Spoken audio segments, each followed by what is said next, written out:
People's Guide to the Cthulhu Mythos is brought to you by FoundItemClothing.com. Check out their Cthulhu slippers and cool cult film t-shirts. Edited and produced by D.B. Spitzer. Featuring Sara and D.B. Spitzer. Music by Kevin MacLeod. PGTTCM is part of the Dark Myths Network. Check out all the cool podcasts that we like at darkmyths.org. Subscribe where you subscribe, like where you like, rate where you rate. We recommend podbean.com and Apple Podcasts as well. Find PGTTCM on social media at PGTTCM and on YouTube at People's Guide to the Cthulhu Mythos. If you want to donate, go to the Patreon button on pgttcm.podbean.com or paypal.me/pgttcm. All donations receive an on-air congratulations. Shop at pgttcm.threadless.com or pgttcm.com at the shop. PGTTCM is an exploration of the Cthulhu mythos, weird fiction, the Gothic literary tradition, classic sci-fi, fantasy, and horror. Thank you. On with the show. Section 15 of Tales of the Uneasy by Violet Hunt, read by Lisa Reichert. The Tiger Skin, Part 4. He had no authority, except, strange to say, as far as Phyllis was concerned, and though Phyllis's physical upbringing left nothing to be desired, he considered her mental education in some ways to be defective. Adelaide placed no obstacle whatever to his realization of certain views he had formulated and insisted on to the verge of tediousness with regard to the moral standards to be inculcated in a young, growing girl. She listened patiently while he exposed these theories, and her thin lips wore something more nearly approaching to a smile at these times than any other, while her husband thus took a practical interest in the future of her daughter. He reasoned broadly and generally. He could not lay his whole mind before the wife of Phyllis's father, for that father counted, and not, in Ensor's idea, favorably. Phyllis had certain strongly marked tendencies which he deplored, and which he conceived her to derive from the parent he did not know. She had undoubtedly a strain of the coarse and the callous. Her father had probably had these characteristics more strongly developed. She had also some disagreeable qualities that he distinguished in and traced from Adelaide, and that careful training might cross and deny and finally eradicate. She was sly, she was morbid, she was headstrong and reckless of the claims of others.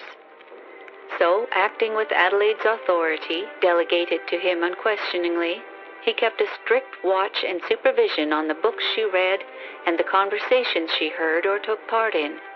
He did not countenance her frequent visits to the kitchen and her odd, indecent familiarity with Gertrude the cook. He had asked his wife if he might not prohibit the child from entering the servants' quarters altogether and seal the red baize door that led to them against her use. He would like to forbid all entrance and egress by it, and force her to give her word of honor that she would observe the prohibition. "She may give it, but she won't keep it," said Adelaide lazily. "You can't wonder. She's fond of Gertrude because she gives her tidbits. And Phyllis is greedy, poor darling. And then," she looked up in his face, "there's your beloved Mary. She's about, and you must remember the two were brought up together. They were like foster sisters before you came. You altered everything, and now I am going to have your child." He stooped and kissed her, full of premature paternal emotion. Adelaide was supposed to be not quite so well today. She was lying on the famous tiger skin that he had given her, and which she had spread over a low, wide couch in the hall.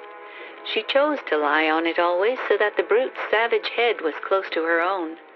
Loving and akin, the live Adelaide and the dead beast he had given her both reeked of each other.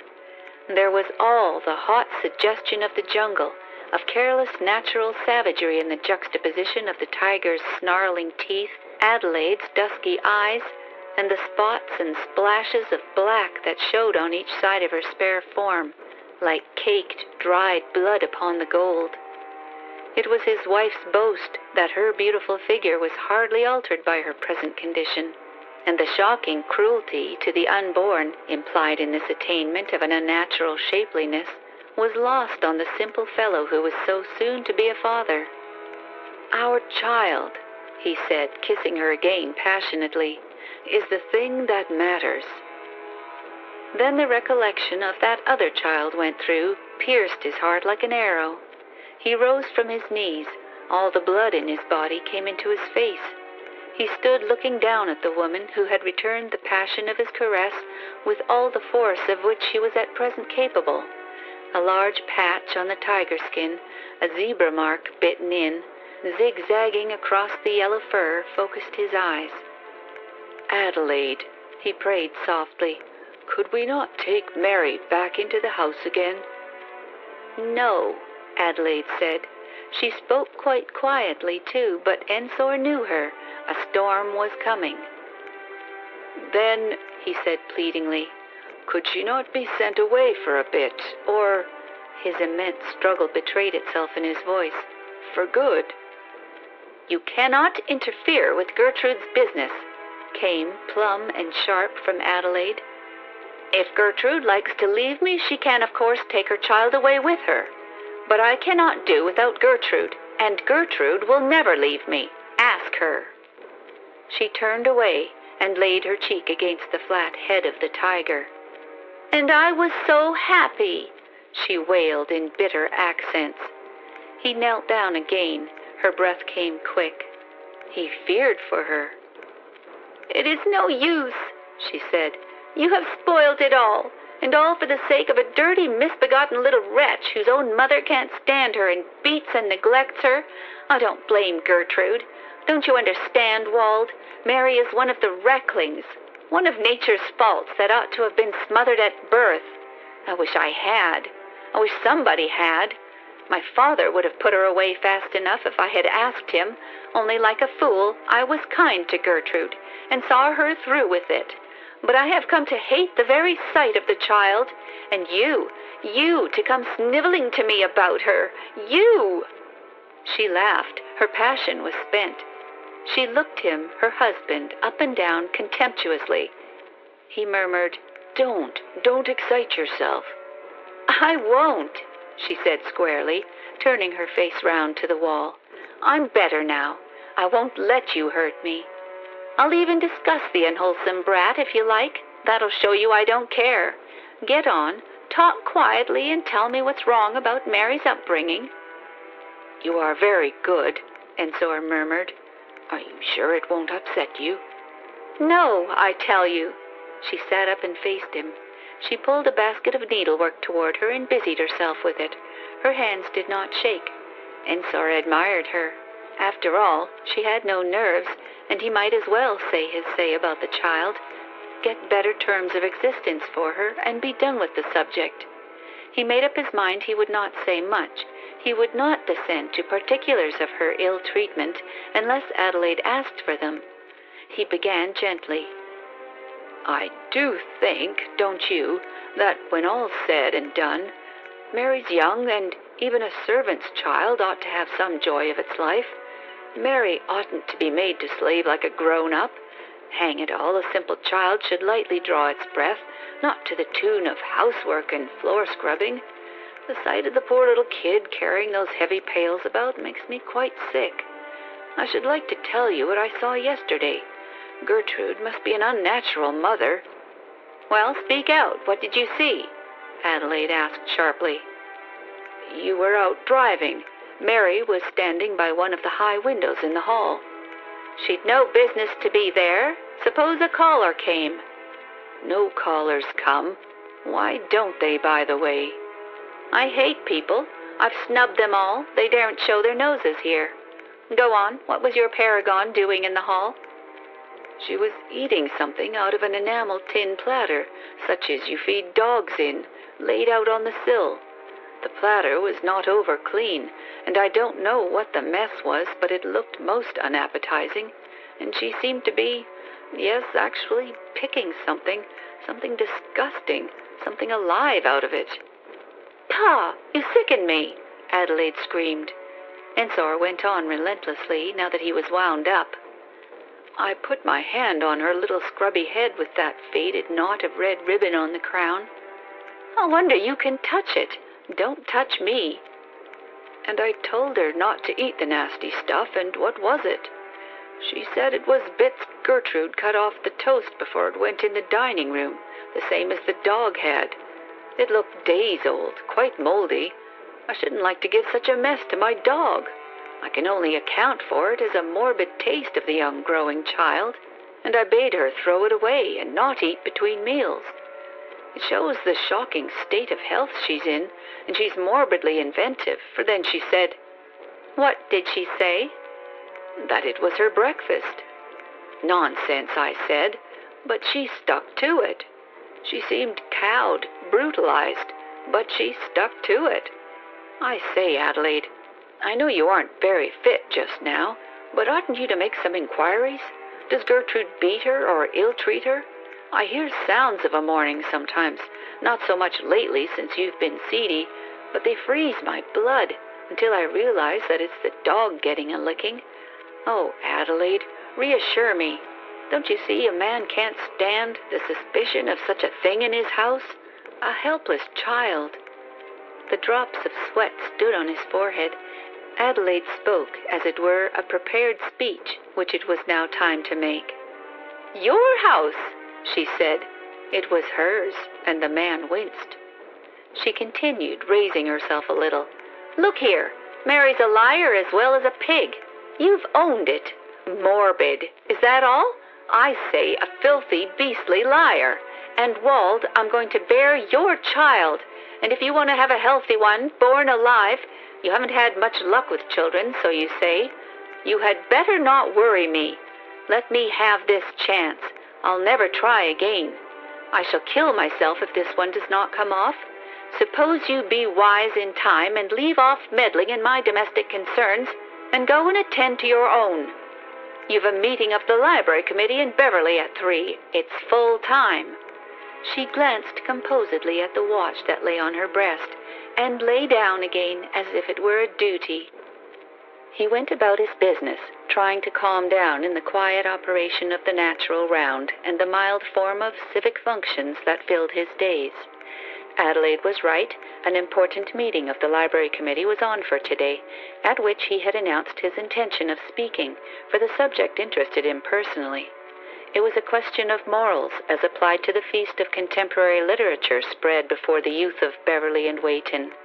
Ensor's contention was that as young girls formed the main contingent of the readers of books in all provincial towns, it behoved far-seeing and bright-minded city councilors to see that no works pernicious in quality or deleterious in tone should be delivered over to their private consumption.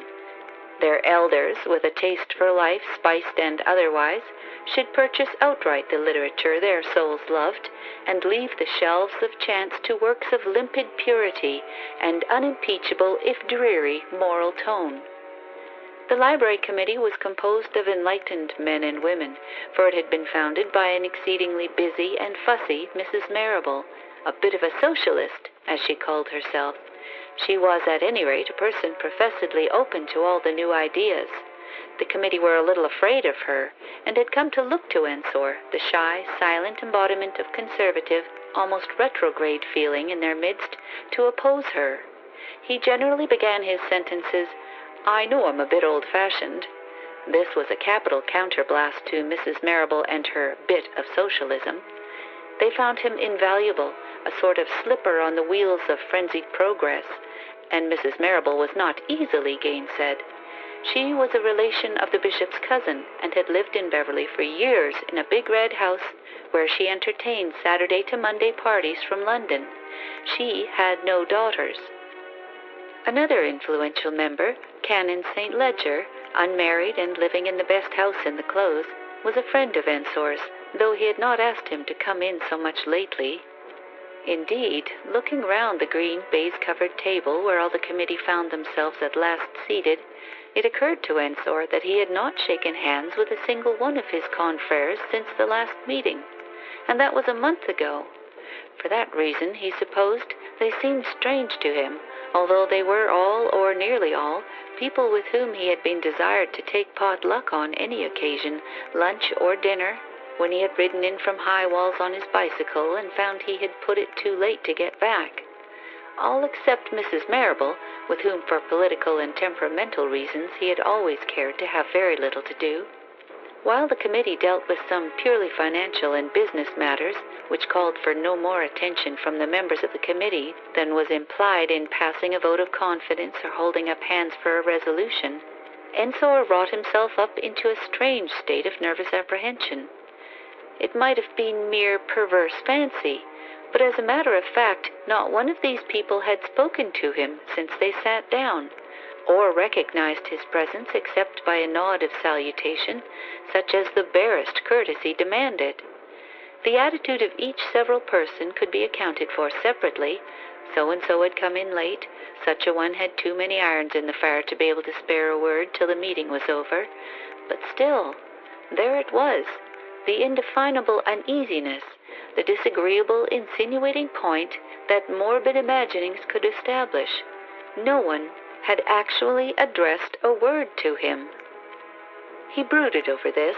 He was tired, overwrought, and annoyed, for the child Phyllis had shown a sad racial cloven foot today. He was afraid she was not going to turn out so well as he could have wished. By and by, other business being disposed of, the committee were invited to deal with the question of detailed selection of books for the library. It was a subject on which Ensor was keenly interested, and here he had so much to say that he forgot his preoccupation and did not allow his natural shyness to interfere with the expression of his opinion. He was strongly against the determination of Mrs. Marrable to permit, nay, to encourage, the introduction of a certain novel, the work of one of her literary confrères, into the list of the library. Ensor had had the book sent him from London, so as to acquaint himself with its supposed nature. He had carefully kept it out of the way of his womankind, until, having thoroughly digested it, he threw it into the fire. Yet this book was to be placed on the shelves of the library to which Adelaide subscribed, and a copy of it would be sure to find its way to High Walls. He could not bear the idea of such a girl as Phyllis, eager, sensuous, full of strong, exuberant, readily awakened sex instincts, sucking in the unhealthy, unnecessary knowledge presented so cleverly by this book, and it seemed to his hypochondriacal imaginings that the tendency of the rest of the committee was to override his objections per se. He grew tremendously excited, and the committee wondered to see the usually still and discreet man who had married the lady they called the terrible Mrs. Dibbin make such a violent exhibition of himself. "I have a nearly grown-up daughter, as you all know." So he ended his speech, and for the moment he felt every inch a father. "Well, let me tell you that I had rather see her lying dead at my feet than realize that she was taking into her pure mind anything so poisonous, so pernicious, so destructive of all moral health as the work in question. I would rather see her starved, neglected, maimed even, than ruined mentally by such murderous nourishment." He stopped.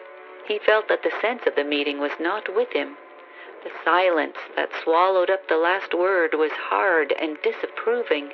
The chairman, Canon St. Leger, drubbing on his desk with a pencil. Mrs. Marrable, divesting herself of her feather boa with the air of one throwing down the gauntlet, and tilting forward her chair, rose. "Do I understand," she said, speaking with privileged indistinctness, but Ensor heard her for all that. "Do I understand from Mr. Ensor's eloquent speech that he cares to throw his shield merely over a member of his own immediate family? What about the stranger within his gates? And I have yet to learn that spiritual injury and moral oppression are the only enemies worth combating. Talk of mental starvation, indeed. Mental! There are worse things than mental starvation. There are blows." She appeared to become hysterical and quite incoherent. Such hypocrisy, such disgusting hypocrisy I never heard of. Let him look to his own house, I say. Let him set his own house in order before we put the society onto him. Mrs. Marrable, I must beg you to observe. This language is impermissible here, Canon St. Leger said, avoiding Ensor's eye and the deprecating gestures he automatically made. I must call upon you to apologize. To me, Ensor said, white to his lips. Oh, yes, I'll apologize to the committee, said the lady, and they'll accept my apology. They all know what I mean, but in the interest of humanity, it is time some steps were taken, and I'll take them. She folded her boa tightly round her neck and passed out. Canon St. Leger swiftly put the retention or refusal of the book in question to the vote and closed the meeting. Ensor, dazed, his eyes blurred with unaccustomed passion, walked away like a condemned man, condemned for a crime of which he was unwitting.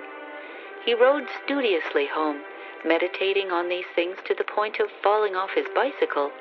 He was stunned with the impact of the undeserved disagreeable and knew not what to think, or whom to ask for an explanation. And when he got home, he found real trouble awaiting him. Phyllis, who had been ailing rather unaccountably for some time past, had shown definite symptoms of illness during his absence. The little local country doctor, but quite good, had been sent for and had been and gone. He had pronounced the child's uneasiness to be due to a mild attack of typhoid fever. So Adelaide, afoot, her eyes alight with excitement, told the sluggish, depressed man, who dismounted from his bicycle at the door where she came to meet him. Have something, Wald. You look pale. That meddling brute of a doctor has gone and ordered a nurse, all off his own bat, she fretfully informed him, leading the way into the drawing room and closing the door. I was so angry with him when I heard what he had done. Of course, I should have nursed her myself. The woman is here now, so we must make the best of it. Ensor was secretly of opinion that Dr. Hodgson was right, and that the state of Adelaide's nerves would have made her an indifferent nurse. He, however, contented himself with remarking that neither himself nor Dr. Hodgson would approve of her sitting up at night. But I shall have to, as it is. No nurse can do both, and Wald, I do so detest strangers coming into the house. They go prying about, making up all sorts of absurd conclusions, and telling the ass of a doctor everything. An expression of indefinable apprehension crossed her peevish face, and her husband was touched, taking it as he did as indicating the state of nervous tension she was in. Phyllis's illness, her own condition. He took her limp hand and kissed it. My poor Adelaide, what have you to fear? There's nothing wrong for him to find out. I don't quite approve of the status of Mary in the house, but after all, that's the cook's affair, not ours. By the way, he was going to tell her something of Mrs. Marrable's insinuations, but concluded he had better not mention the matter at this juncture. He merely asked abruptly, Where is Mary? I haven't seen her about for the last few days. Gertrude has sent her away to some friends at Color Coats, I believe. She asked me if I could spare her. And of course you did, kind girl, said Ensor. Oh, yes, the work she does isn't worth thinking about. I told Gertrude we should never make a servant of her. Goodbye, I must go to Phyllis. I want to keep an eye on that nurse. I didn't like her face.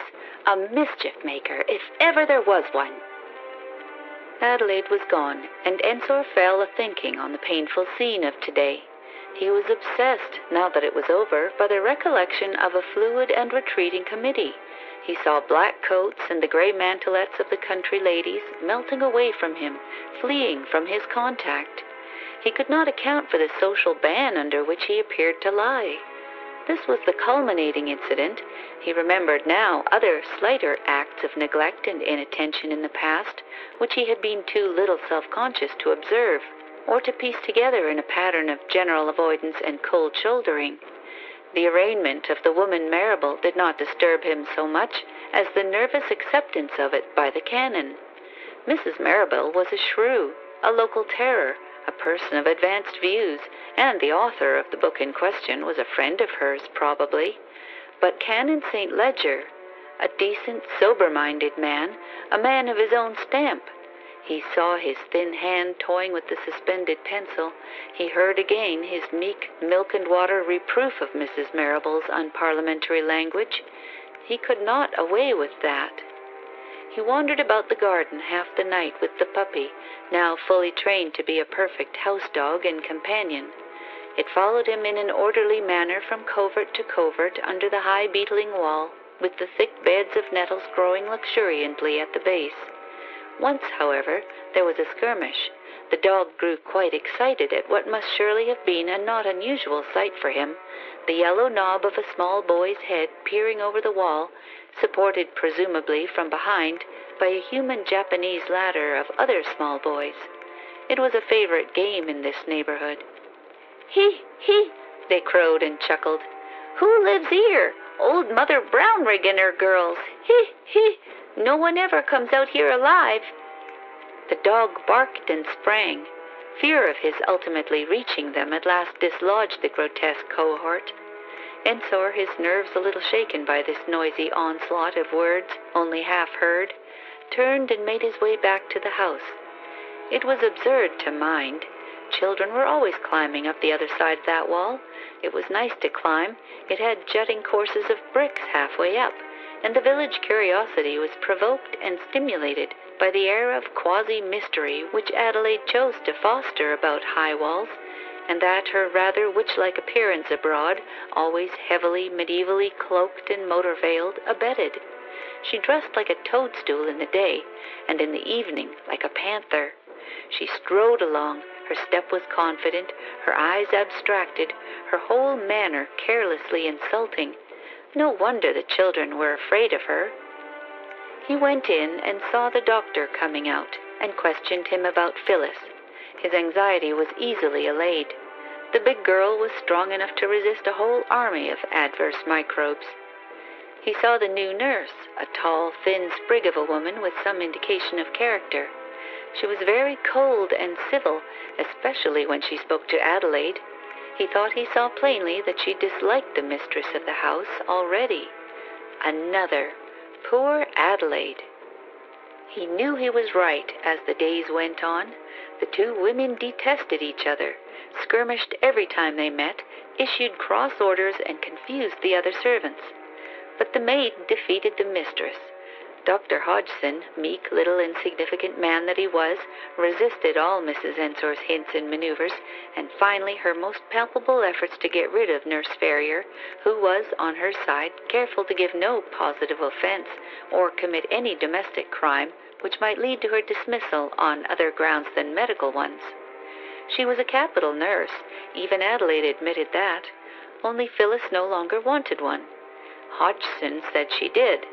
He further implied that a nurse stood between Mrs. Ensor and all fatigue or anxiety undesirable for a woman in her state, and that was the only argument Adelaide dared not, or did not care to, gainsay.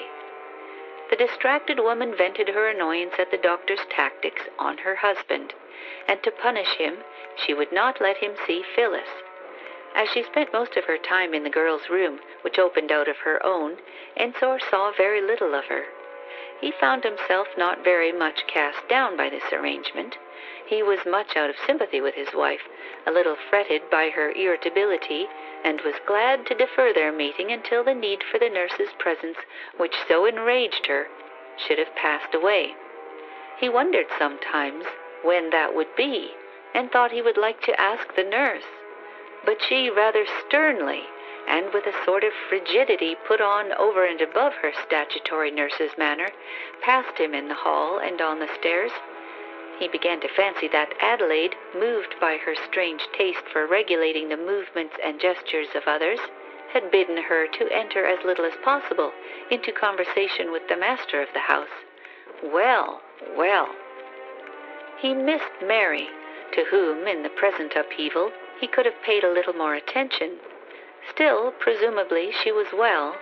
Adelaide had apparently carried out his expressed wishes for once, and had insisted on Gertrude's sending her child away for sea air.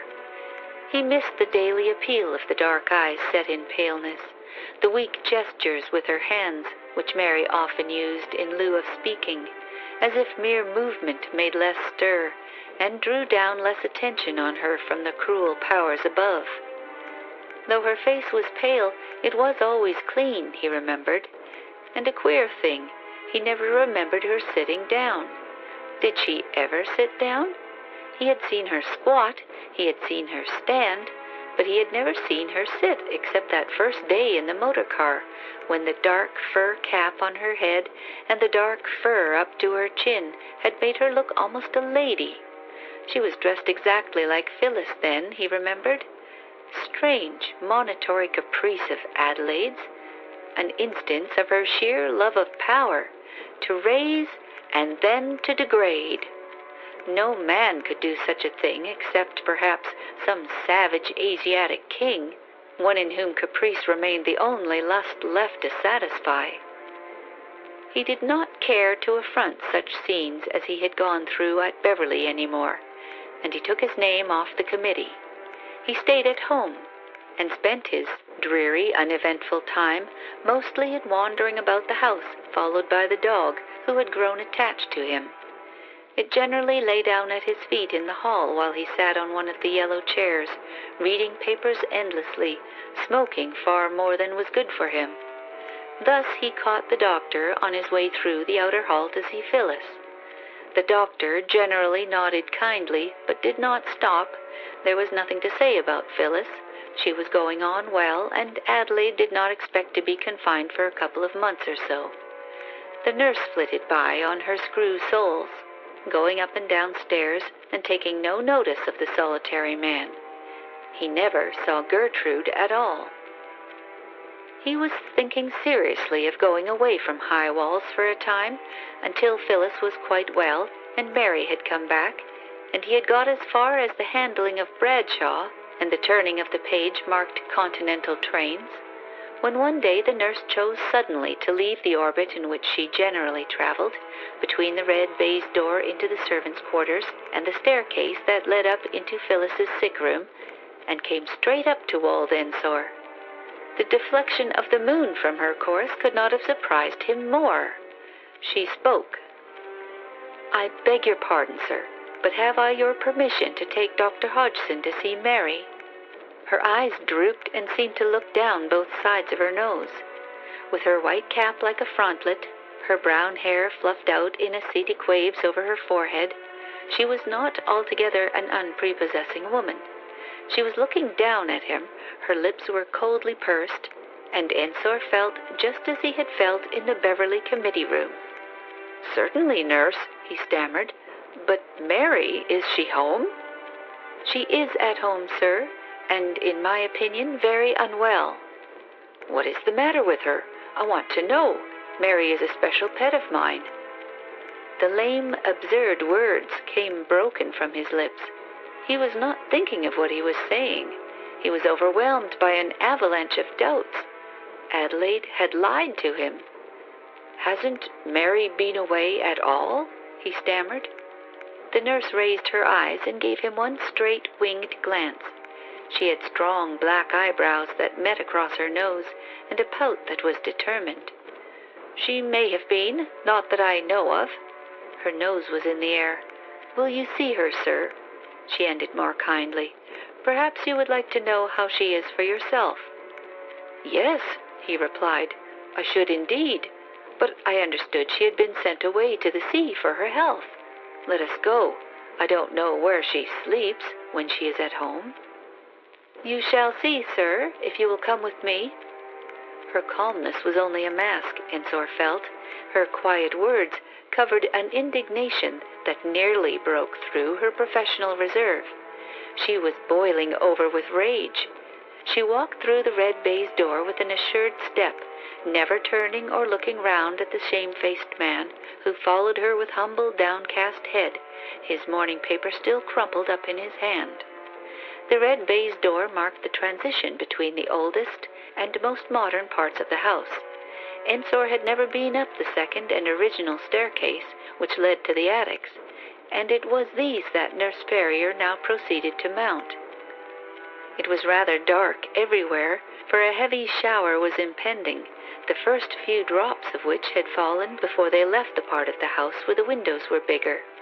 The stairs were uncarpeted, low and uneven. They led up to wide, emaciated corridors, whose paneling was worm-eaten, pale with age and desuetude. Low doors, plumb in the wall, opened into many rooms, at each of which in turn Ensor expected the nurse to stop and enter. Another flight of stairs leading to just such another corridor. The air was faint. It seemed to have been sealed for centuries.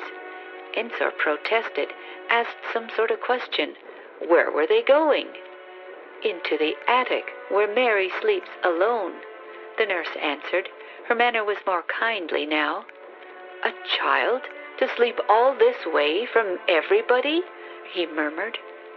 She nodded, but did not turn. They reached a short flight of 5 steps built in. Ensor was quite in the dark, until the nurse pushed open a door at the head of the stairs, and they emerged into the twilight of a large, bare attic. When his eyes grew accustomed to the light, he realized that it occupied the whole top of the house. "Give me your hand, sir," the nurse said quite gently. "You may get a shock. Mary's here, or was yesterday." The attic was like the aisle of a church, with chapels on both sides. A wide window at the very end allowed a milky track of light to fall along the pale, decayed flooring of the middle. There were small dormer windows in the embrasures formed by old, roughly joined beams filled in with whitewashed lath and plaster. Each was like a little room shut off. Towards the center, the flooring was rotted away. The jagged boards seemed to meet in a pattern of interwoven flanges. They walked along it carefully, up to the very end, and Ensor saw the wide stretch of rolling country out of the big window. The nurse went along it carefully, peering into each alcove. She seemed puzzled. "It was this one," she said at last. "It's so dark with the rain I can hardly see, but I was up here yesterday and got scolded for it. Here she is." He stopped. His legs almost refused to move. The child was lying on a large, thin mattress just at his feet. A shawl with ragged fringe covered her, and the dull, stained tick of the mattress showed beyond it. There seemed to be no bed linen, and the child's nightdress, which might have been originally of pink flannel, was of a curious, ingrained, dull color. Ensor started and felt sick. "Ah, sir, you see," the nurse said and stopped. She bent down. "Mary." She had soft tones as well as harsh ones. The child, who appeared to be dozing, opened her eyes and turned them up at her visitors. She still had her ridiculous top knot straining the hair from her forehead, and the rest of it was matted on her face. Her hand lay open on the shawl, the other was under her cheek. She may have been aware of them. She did not look at these people. Slowly her eyes closed again, and she lay quiet, a gray patch on the dark background of the pallet. "Mary," the nurse said again, "here's Mr. Ensor to see you. Take her up, sir," she bade commandingly. Ensor knelt down and lifted the upper part of the wretched, filthy little body half out of her bed onto one of his knees. As he handled her, he had the sensation of her dry, harsh skin, and it reminded him of parchment. She coughed as he unavoidably jerked her in lifting. By his prompt obedience to her request, he had rehabilitated himself into the nurse's opinion, as she showed by the more familiar tone of her next speech. "Did you ever see such a disreputable nightdress, and such a hole to let a child sleep in?" She went on scolding, and Ensor realized that her abuse was directed at Adelaide. Yet it seemed an impossible thing to answer her. She blamed the doers of this deed, but in a strain so incommensurate with the depth of the painful emotions raised in him by the sight of the child's condition. Seeing, however, that he was feeling as he should feel, she respected his wretchedness and spoke gently.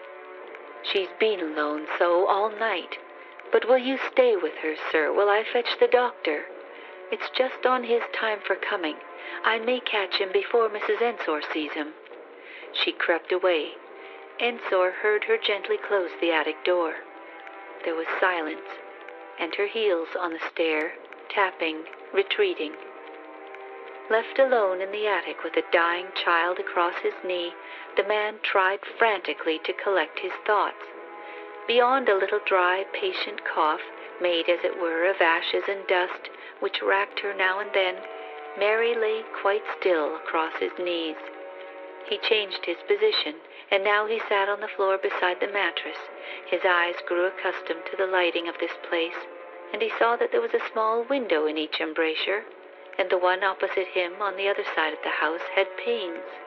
That immediately over Mary's bed was open to the air. The glass had evidently been cracked and had fallen out, leaving jagged pieces in the frame. From one of these there depended the fragments of a checked cotton duster, stuffed in there by someone to ward off, more or less, the draft. End of section 15.